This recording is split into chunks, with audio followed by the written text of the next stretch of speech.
Hi guys, spring na dapat dito kaso lang biglang lumamig ulit, so ang hirap magpapawis.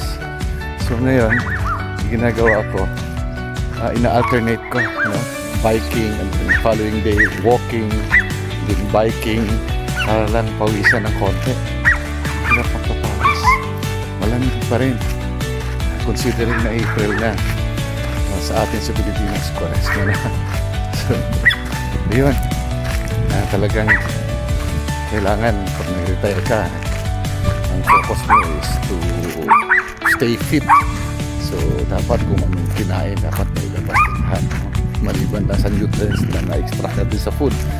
So ito, naglalakad every other day at nagbabike din every other day. So ngayon, ang measurement ko for every other day walking is 5 kilometers.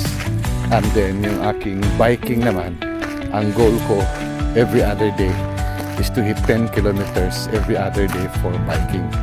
So sa ngayon, yun ang aking regular routine as a happy retiree, of course. So guys, magdaan natin ang ating mga sarili. Ingat kayo palagi. And God bless all of you always. Bye for now.